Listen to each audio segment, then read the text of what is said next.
بیوی سعدہ ہے. یہ حارثہ اور سعدہ 3 بچوں کے ماں باپ تھے. ہنسی خوشی زندگی گزار رہے تھے. سعدہ ایک دن اپنے بچوں کو لے کر اپنے مائکے جا رہی تھی.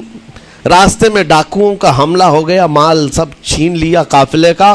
اور اتفاق ایسا کہ یہ 8 سال کے جو زید تھے ان کو بھی ڈاکوؤں نے چھین لیا. ایک ماں سے اس کا 8 سالہ بڑا بیٹا چھین لیا جائے تو ماں کی کیفیت کیا ہوتی. اس قدر درد میں تھی ماں. جان تو بچ گئی, 2 بچے بھی بچ گئے, لیکن بڑا بیٹا میرے ہاتھ سے چلا گیا. مارے مارے صحراؤں میں گھومتی تھی, پکارتی تھی میرا زید میرا زید میرا زید میرا زید. ڈاکوؤں نے زید کو کیا کیا, عکاظ کا ایک میلہ لگتا تھا. اس وقت یہ غلامی کا دور تھا, لوگ انسانوں کو پکڑتے اور بیچ دیتے تھے.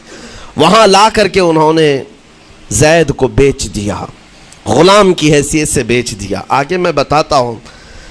یہاں سعدہ کا حال بے حال تھا. واپس گھر آئی تو باپ اپنے شوہر سے کہا, اور شوہر کا حال تو ایسا تھا کہ وہ زید کو اپنے آنکھوں کا نور, اپنے آنکھوں کا سرور سمجھتا.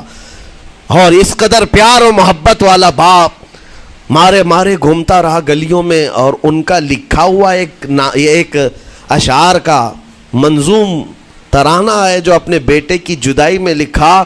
اپنے تو اپنے دشمن بھی وہ ترانہ سنتے تو رو پڑتے تھے. ایک باپ کا درد اپنے بیٹے کی جدائی میں, بہت روتے تھے بہت.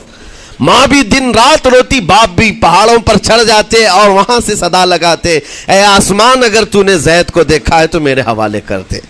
زمین کے چپے کہیں اگر زید میرا زندہ ہے تو مجھے وہاں تک لے چل. یہ اشعار میں گنگناتے تھے, روتے تھے. اور زید کا کیا ہوا, عکاظ کے میلے میں بیچ دیا گیا. خریدا کون, حکیم بن حزام, جو حضرت خدیجہ رضی اللہ تعالیٰ عنہ کے بھائی لگتے تھے. یہ لے کر کے آئے اور حضرت خدیجہ رضی اللہ تعالیٰ عنہ اس وقت مکہ میں اور حضور پاک صلی اللہ علیہ وسلم کے نکاح میں. تو حضرت خدیجہ کے پاس یہ زید آ گیا. بھائی نے گفٹ کے طور پر دے دیا. حضرت خدیجہ کے گھر میں یہ زید جب آئے, اس وقت ان کی عمر یعنی 10-12 سال کے آس پاس رہی ہوگی.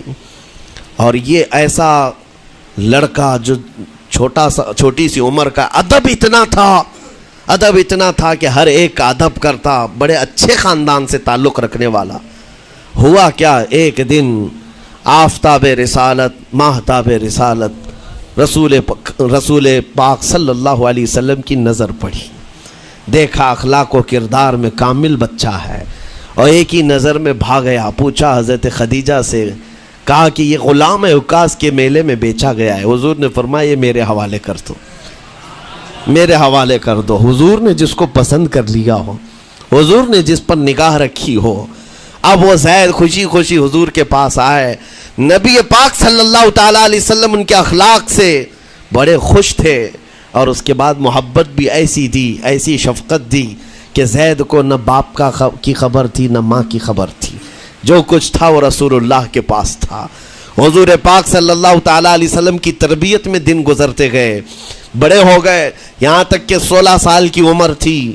ایک دن حج کے موسم میں یمن کا بنو کلب خاندان آیا ہوا تھا, اور وہاں حج کے دوران وہ لوگ زید کے باپ حارثہ کے لکھے ہوئے اشعار پڑھ رہے تھے اور لوگوں کو رلا رہے تھے. ایک ہمارے قبیلے میں باپ ہے جو بچھڑے ہوئے بچے کی یاد میں روز روتا ہے, اس کے اشعار تو سنو. لوگ سن کر کے رو رہے تھے, یمن کا کوئی ایسا باپ ہے جو یوسف گمگشتہ کی خبر میں رویا کرتا ہے. یہ لوگوں کی بھیڑ لگی تھی, اسی کے سامنے سے زید کا گزر بھی ہو رہا تھا. بنو کلب کے لوگوں نے زید کو دیکھا, پہچان لیا, یہی تو وہ بچہ ہے جس کی یاد میں اس کا باپ روتا ہے. اور اس کو بلایا اور کہا تیرا نام, کہا زید. باپ کا نام حارثہ, کہا یہی تو ہے جس کے غم میں پورے اشعار پڑے جا رہے یمن میں. زید سے کہا تجھے پتہ ہے تیرے باپ کا رو رو کر کے کیا حال ہو گیا؟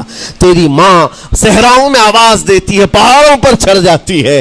ایک بچے کے لیے اس کے ماں باپ کی جدائی بتا دینا کتنی بڑی بات تھی. میرے عزیزوں, سالوں کی یہ گم گشتہ خبر پھر سے واپس مل گئی ہے. زید نے کیا کہا کہ اب میرے ماں باپ سے جا کر کہہ دیں کہ رونا دھونا بند کریں, اونٹوں کی طرح ادھر ادھر بھٹکنا بند کریں, انہیں میرا سلام پہنچائیں اور کہیں انہوں نے جہاں مجھے دیکھنا تھا اس سے بہتر جگہ میں ہو, اس سے بہتر جگہ میں ہوں. یہ بنو کلب خاندان گیا یمن، جا کر کے باپ سے کہا، حارثہ سے اور سعدہ سے، خبر تمہارے لیے اچھی لائے، تمہارا گم ہوا بیٹا جو پچھلے 10-12 سالوں سے تمہیں نہیں مل رہا تھا، وہ حرم کعبہ کے پاس ہمیں نظر آیا ہے، غلام بنا کر لوگوں نے بیچا ہے اسے، لیکن وہ ایک ایسے حسین و جمیل کی غلامی میں ہے، ایک ایسے حسن والے کی غلامی میں ہے کہ زید وہاں سے ہٹنا نہیں چاہتا. باپ نے کہا میرے کلیجے سے پوچھو مجھ پر گزرتی کیا ہے، اس کی ماں سے پوچھو، ایک نظر دیکھ لے گا وہ واپس ہماری جھولی میں آ جائے گا. دوڑتے دوڑتے یمن سے گھنٹوں یعنی جو مہینوں کا سفر تھا دنوں میں طے کر کے پہنچے. مکہ آئے، جیسی آئے تو رسول پاک صلی اللہ علیہ وسلم کو ڈھونڈا. حضور پاک مل گئے تو دھاڑے مار مار کر باپ رونے لگا اور کہا کہ اے محمد صلی اللہ علیہ وسلم، ہم نے آپ کے متعلق سنا ہے یتیموں کے والی ہیں، آپ کا دل بہت بڑا ہے، مجھ باپ کے اوپر رحم کیجئے، برسوں سے اپنے بچے کے لیے ترس رہا ہے، میں اور میری بیوی تڑپتے ہیں، صحراؤں میں آواز دیتے ہیں. حضور نے پوچھا ہوا کیا ہے تمہارے ساتھ؟ کہا ہمارا بیٹا گم ہو گیا تھا، برسوں ہو گئے تھے، لیکن سنا ہے وہ یہاں رہتا ہے. حضور نے پوچھا کیا نام ہے اس کا؟ کہا زید اس کا نام ہے، میرا نام حارثہ ہے. حضور پاک صلی اللہ علیہ وسلم کے محبوب زید کے بارے میں پوچھ لیا. حضور جس سے خود محبت کرتے ہو، حضور جس سے محبت کرتے ہو، باپ نے پوچھ لیا. حضور نے فرمایا کہ ٹھیک ہے، میں ایک باپ کے کلیجے سے اس کے بیٹے کو الگ نہیں کر سکتا، ماں سے اس کے بیٹے کو جدا نہیں کر سکتا، لیکن بات اتنی ہے کہ زید کو بلایا جائے، فیصلہ اس کے ہاتھ میں ہے، فیصلہ اس کے ہاتھ میں ہے. میں زید کو بلاتا ہوں. غلام تھے اس وقت. حضرت زید کو بلایا گیا اور اس وقت بھری جوانی والا زید ہے. جیسی ہی آئے پہلی نظر باپ کو دیکھا، ماں کو دیکھا. ماں باپ تو چیخ پڑے ہمارا زید مل گیا، ہمارا زید مل گیا. لیکن کمال کی بات میں دیکھتا ہوں ایسی دیوانگی پوری دنیا میں نہیں ہے. زید نے دیکھا اپنے ماں اور باپ کو، لیکن اسی وقت اپنی آنکھیں جھکا لی اور حضور کی طرف کر لیا. کہا نہ، ادھر پہلے حضور پاک صلی اللہ علیہ وسلم کی طرف. حضور نے دیکھا کہ زید ماں باپ کی طرف دیکھ نہیں رہے ہو، جو رو رو کر کے برا حال کر چکے ہو. حضور نے زید سے کہا پہچانتے ہو؟ کہا ہاں حضور یہ میرے باپ ہیں اور یہ میری ماں ہے، یہ میرے چچا ہیں. حضور نے فرمایا پھر ملتے کیوں نہیں ہو؟ کہا سرکار اگر اجازت ہو تو ملوں گا، برسوں کا بچھڑا ہوا جوان ہے، آپ اجازت دو تو میں ملوں گا. نبی پاک صلی اللہ علیہ وسلم نے فرمایا جاؤ تمہیں اجازت ہے.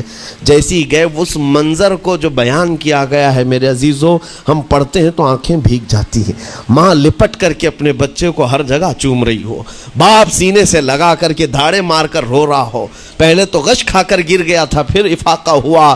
یہ دردناک منظر تھا. اس کے بعد زید بن حارثہ کو کیوں نہ تکلیف ہو، غم کیوں نہ ہو، ماں باپ بچھڑے ہوئے اتنے سالوں کے بعد دیکھنے کو ملے. دل پر کیا بیت رہی ہوگی. میری ماں وہی جو مجھے خشکیوں میں پالا کرتی، تریوں میں پالا کرتی، میرا باپ وہی جو خون پسینے کی کمائی سے مجھے کھلایا تھا، آج آ گیا ہے.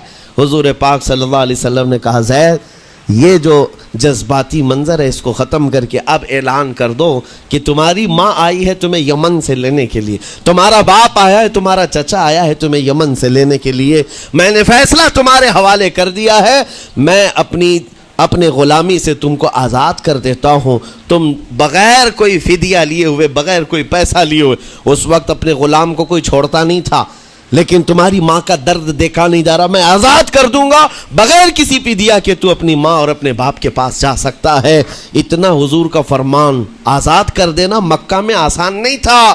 بیٹے کو آزاد کیا حضور پاک صلی اللہ علیہ وسلم نے. تب جانتے ہو وہ کمال کا بیٹا ہے زید بن حارثہ. اسی وقت اپنی ماں کو دیکھتے ہیں، باپ کو دیکھتے ہیں، چچا کو دیکھتے ہیں، اور اس کے بعد مکہ والے یہ منظر دیکھنے کے لیے جمع تھے. مخاطب ہو کر کے کہتے ہیں اے سارے مکہ والوں گواہ ہو جاؤ، میں اپنی زندگی حضور محمد مصطفیٰ کے لیے وقف کر دیا ہے. میں نے محمد عربی صلی اللہ علیہ وسلم کے لیے زندگی وقف کر دی ہے. نہ مجھے یمن جانا ہے، نہ مجھے بنو کلب جانا ہے. ماں اور باپ دیکھتے رہ گئے. باپ نے پوچھا زید آزاد کیا گیا ہے اور آزادی کی زندگی کو چھوڑ کر تو غلامی کی زندگی کو قبول کر رہا ہے۔ زید بن حارثہ نے اس وقت تاریخی جملہ کہا تھا، کہا بابا آپ نے جتنی شفقت کی ہوگی یا 1000 ماں باپ مل کر اپنے بیٹوں پر جتنی شفقت نہیں کیے ہوں گے اس سے زیادہ شفقت محمد الرسول اللہ نے کیا ہے۔ میں 1000 آزادیوں پر اس ایک غلامی کو، میں 1000 آزادیوں کو قربان کرتا ہوں اس ایک غلامی پر، میرے لیے زندگی بھر یہ غلامی کافی ہے۔ اتنا کہا تھا میرے آقا صلی اللہ علیہ وسلم نے اپنے باہوں کو پھیلا دیا، سینے سے لگایا اور زید بن حارثہ کو لے کر خانہ کعبہ کے پاس آئے۔ میرے عزیزو ان کا حال بھی ایسا ہے کہ اگر کوئی ٹوٹ کر چاہتا ہے تو یہ نہیں ہے کہ تو چاہ رہا ہے، بلکہ ان کا حال یہ ہے اتنا دیا سرکار نے مجھ کو جتنی میری اوقات نہیں، یہ تو ان کا کرم ہے ورنہ مجھ میں تو ایسی بات نہیں۔ آتا ہے فقیروں پہ انہیں پیار کچھ ایسا، خود بھیک دے اور خود کہے منگتے کا بھلا ہو۔ حضور اکرم صلی اللہ علیہ وسلم زید بن حارثہ کو پکڑتے ہیں، خانہ کعبہ کے پاس لے آتے ہیں، ہجوم جمع تھا، مکہ والے سب کھڑے تھے، تب نبی پاک صلی اللہ علیہ وسلم اعلان کر کے کہتے ہیں اے مکہ والو سن لو، آج سے زید کو میں نے آزاد کیا ہے، اور صرف آزاد نہیں، آج سے یہ میرا وارث ہے اور میں اس کا وارث ہوں، یہ میرا بیٹا ہے۔ حضور نے تنہا ایک ہی صحابی کے لیے کہا یہ میرا بیٹا ہے، اور اس کے بعد زید بن حارثہ کو لوگ جو مکہ میں پکارتے تھے زید بن محمد کہتے تھے، محمد کا بیٹا زید، رسول پاک صلی اللہ علیہ وسلم کے بیٹا ہونے کا شرف پایا ہے۔ میرے عزیزو یہ جنہوں نے حضور صلی اللہ تعالی علیہ وسلم کے دربار کا ایک بار مزہ چکھ لیا تو وہ پھر یوں ہی کہتا ہے پھر کے گلی گلی تباہ، ٹھوکریں سب کی کھائی کیوں، دل کو جو عقل دے خدا تیری گلی سے جائے کیوں۔ حضور پاک کی گلی میں جو ایک بار مزہ لے لے وہ پھر دنیا کی ٹھوکریں نہیں کھاتا۔ اسی لیے آج تم سب کے لیے میرے عزیزو ایک ہی فرمان میرے آقا صلی اللہ تعالی علیہ وسلم کا سنا کر رخصت ہوتا ہوں۔ ایمان کی حلاوت اس کو ملتی ہے جو اپنی زندگی میں سب سے زیادہ اللہ اور اس کے رسول سے محبت کرتا ہے، اللہ اس کے رسول سے محبت کرتا ہے۔ اور دوسری چیز یہ بھی ہے کفر میں جانے کو ایسا ناپسند کرتا ہو جیسے آگ میں ہاتھ ڈالنے کو ناپسند کرتا ہے۔